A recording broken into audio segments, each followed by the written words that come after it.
Also a way to like... Yeah, we're not live.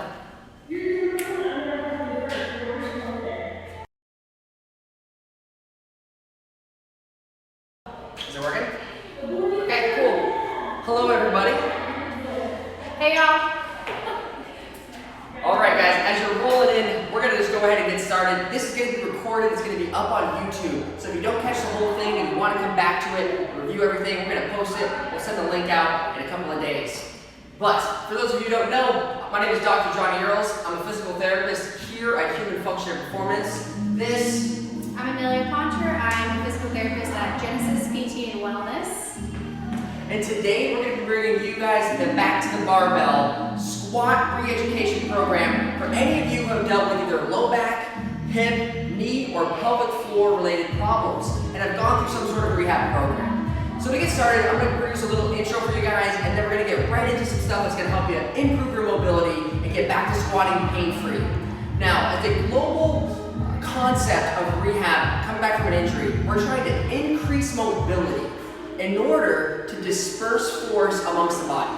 If your knee hurts when you're squatting, chances are you're putting too much force into it, and you need your hips, your other leg, your spine, other parts of your core to handle more of that force. So as a general concept, we're trying to improve mobility to produce better looking squat patterns that feel better on the body and that don't overstress particular areas like knees, pelvic floors, the front of our hips, and our low backs. So to get started, Amelia is going to start talking about how to bring together your core to start fixing your squat pattern after any of those type of injuries. Alright y'all, we're going to use Mariana here in a minute to kind of demo some of these things. She's our lovely helper today. But a common problem that I feel like I see a lot in relation to pelvic floor issues is, we think about the core being like a soda can is a good analogy I like to use. So you have stuff that wraps all the way around it and a top and a bottom, okay? So your core is there to help stabilize or pressurize your trunk so that your limbs can do what they need to do. And so if our diaphragm, which is the top of the pelvic floor, that's that nice dome-shaped breathing muscle that helps bring air in and out of our lungs, sits right underneath our rib cage. If that and our pelvic floor, which is the bottom of our core, if they're not working together, that means they're not moving together anymore. And a lot of that is influenced by where our ribs and our pelvis are in relation to one another. So if our rib cage is flared out and our pelvis is tilted forward, two common problems that a lot of us have, especially with things when we're lifting, like push, press, cleans, jerks, where arms go overhead. A lot of us, to get more range of motion, end up here, right? So that's a really common issue for pelvic floor wise that can cause urine leakage, pelvic organ prolapse, pelvic pain, and then on top of that we can come up with things like shoulder and back pain. So we want to talk about ways of getting our ribs and our pelvis stacked over one another so that this core can work efficiently together. We're breathing well and our lifts are better and more efficient as well. So we're going to use Mariana to kind of demonstrate what this change might feel like. So Mariana, I'm going to have you sit, even though this ball is kind of small, I'm going to have you sit facing away from me. You're going to tell us, so sorry, your legs are going to be long here. So, you're not thinking about anything in particular here, okay, lady? I'm going to put my hands on your shoulders, and I want you to just tell everybody on IG Live here where you're feeling this force as I push down into your shoulders. Lower core, like in the stomach area. Stomach area? Okay, I'm going to do it one more time. Can you feel anything in like your low back, in your hips, your neck, anything else? Glutes. Glutes? Okay, none of those answers are wrong, I was just curious. So now I'm going to put your hands on your hip bones for me. And we're going to kind of like tilt your pelvis to its extremes. Yeah, you're going to arch your back as best you can. And then you're going to like tuck your butt underneath you as best you can. Perfect. You're going to go to each of those extremes a couple times here. And I want you to work into those two extremes until you feel like you find the middle of those two. So whatever that may feel like to you. You tell me when you feel like you found it. All right there? Okay, you're going to hold that position for me. I'm going to push down on you again. And I want you to tell me now where you feel the force. Yeah. And also, I don't know if you felt this, but you were like pretty static. When I pushed on you, I couldn't really move you. The first time I kind of like shoved you down a little bit. It was almost like I was compressing you. So now you're more stacked. Your ribs are over your pelvis. So this is a good way to just like feel out what that situation is like. Yeah? So I think you did great there. Another way you can do this that we're going to see if you can feel the change is we're going to do a little activity on the ground. So I'm going to move this ball out of the way and I'm going to have you lay on your back, Mariana. Sorry, Mariana, I was just short of your name a little. Yeah, that was perfect. And you're going to do bent knees. Beautiful. All right, ladies, so what we're going to try to do here is get you to really get used to what this position feels like, getting your ribs and your pelvis in line with one another,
down. Now on each exhale, Mariana, I want you to think about getting that lower ab activation perfect. So when we get those lower abs going, we're also getting our pelvic floor to lift, and we're getting our wrists and our pelvis stacked over one another, so your breath is more efficient. And you're feeling all the things here. Hopefully, I can see your core shaking. This is all really good stuff. Finish out one more nice and good long exhale out of your mouth as you're finishing up here. Perfect. How does that feel? It's working. It's working. So, not really a big retest difference for you to feel in terms of a movement or anything, but that one was really good at showing you like positional-wise and posture-wise how you can stack your ribs over your pelvis. And this is really the feeling that I kind of want you to feel when we're doing any overhead pushing, feeling that rib and pelvis connection. Love it. You did great. I'm gonna let Johnny take over on the other part now. All right, cool. Let's start, Marianne. Come on up and play. Alrighty. So for the second half of this, we're going to be getting back underneath the barbell. But first, we're going to elaborate a little bit more on what Amelia was talking about when we use this soda can analogy. So we talked about this rib cage and this pelvis, and they're round structures, like two ends of a soda can. Between them is hopefully that soda pressurized nice and tight as soon as you go to start squatting. If, for whatever reason, your soda can is not perfectly round, is not maintaining its pressure, and say it's got a crack in the back, you're most likely going to lose that pressure, you're going to lose force production, and you're going to feel more force at weird spots in your body. So we're going to take a look at a quick little test, range of motion. We're going to see how flexible Mariana's body wants to be, and then hopefully it's not very good, so we can make it better. Kate, you want to turn that camera just a little bit? And Mariana, can you lay on your back, head right here? So I'm going to put your legs nice and straight. We're going to take a look at two ends of the soda can. The first we're going to look at is Mariana's hamstring flexibility. So with hamstring flexibility, we want to see the leg go straight up and down without a ton of pulling. We'll see what Mariana's got. Be nice and relaxed, okay? We're lucky, she's got perfect hamstring length. Now, if any of you at home have done this exercise and done it on yourself, here, Mariana, go ahead and keep your right leg straight and bring your left leg up in that same position. If any of you aren't getting this far, if you're getting stuck right around here before your opposite leg starts to pull up, go ahead and bring it down, then that means that your hamstrings are holding tension, okay? They feel like your soda can is cracked in the back and they need to pull it back, and so they're fighting all the time. To get those hamstrings to be in a more normal position, and therefore the canister into a more normal position, we're going to do a pretty difficult exercise. Before we do that, we're going to look at the top of the rib cage as well, see what the top of that soda can's like. Here, can you scoot that way just a little tiny bit? Perfect. I'm going to take Mariana's left shoulder from her, and we're just going to see how it rotates. Does this body feel comfortable rotating or not? That's all we need to learn here. Take this from you. This should go all the way down to the table, no problem.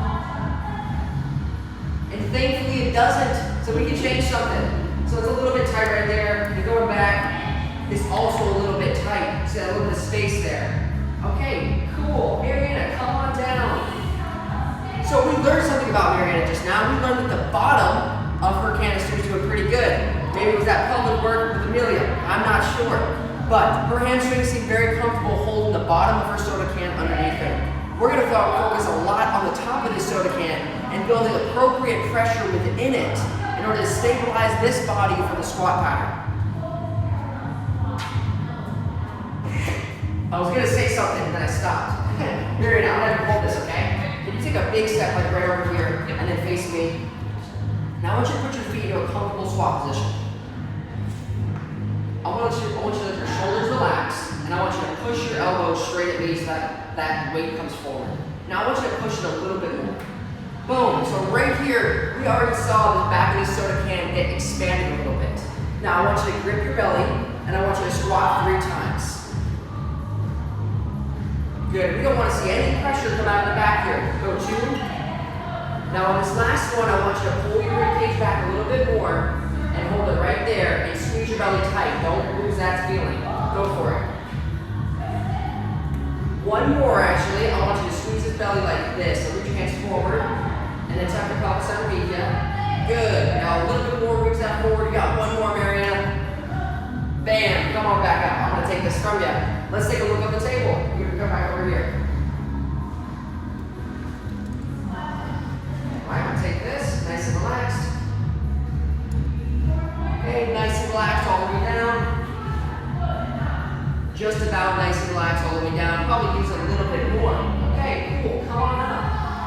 what we're seeing in Mariana's squat pattern is that she can keep her belly pretty tight and she can head down there. But she's still losing a little bit out of the back. That's why her arms are a tiny bit tight going back. So we're gonna do one more exercise before we get underneath the barbell.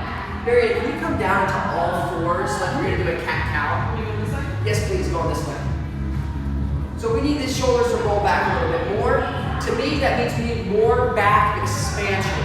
So Mariana, can you push through your hands right there, and then tuck your tailbone lightly, and I'll take 2 big deep breaths in. Big exhales. One more. And we can see a lot of expansion, so we know this is good. Here, come on up, Mariana. We're gonna take one more look at that shoulder. Grab your back right here.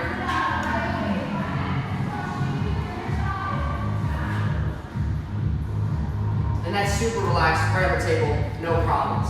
So we know that this rib cage and this pelvis are ready to pressurize. Now we're gonna go through the bracing pattern you should be using when you're squatting heavy weight coming back from a knee, hip, or back injury. Mariana, come on down.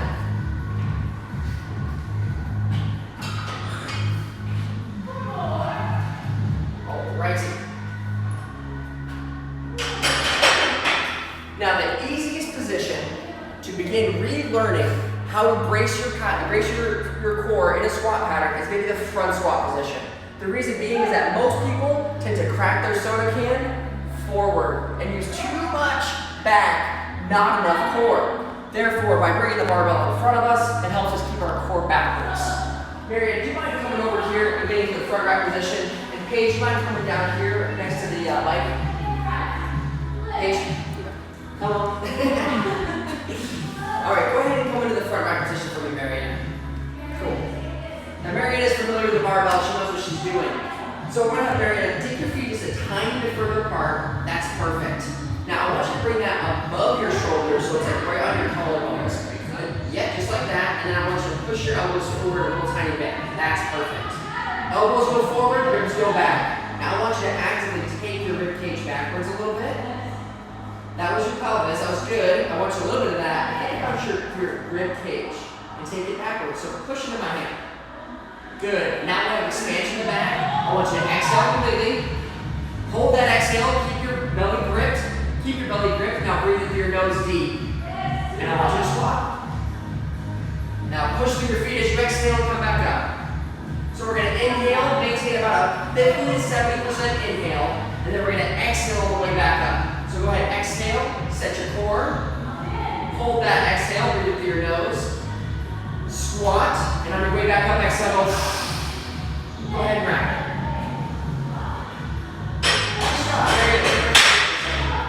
So if someone's having trouble maintaining their core in the brace pattern, every time they go to squat, their back just engages immediately.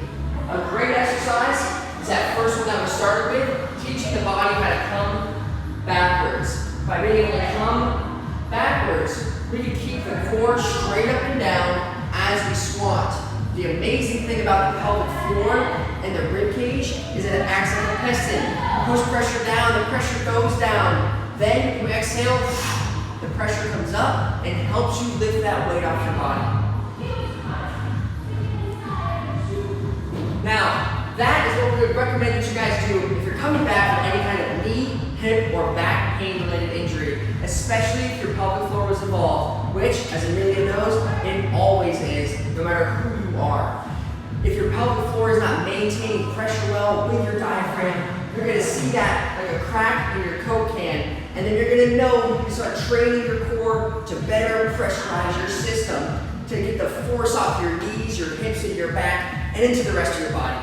Thank you so much, guys, for tuning in. I'm really going to come on back and wrap this up. Let people know where they can learn more about you. Really, where do you work? How do you help people? I work at Genesis PT and Wellness. We see all people ranging from pregnancy and postpartum to just general hip and low back pain, like Johnny said. So whether you're having trouble with actual pelvic floor issues like leaking of urine, pelvic pain, or if it's just like you're trying to get back to getting under the barbell or running, anything ranging in that realm. So check us out. All of our therapists have different Instagrams, but our main one is Genesis PT Wellness. So thanks to Johnny and HFAP for having me, and thanks to Mariana. Thanks so much, Amelia. Really, she's a superstar. We refer back and forth all the time, and I'm always confident she's getting people better, so I love that. She's a resource that I have right here in Dallas. And if you guys are wondering about me, this is Human Function and Performance. You can come see us down here in the Design District. You can go out to our website at humanfunctionandperformance.com to learn more and book an appointment. Thanks so much for tuning in, guys. Mariana, thanks for being our person. Mariana,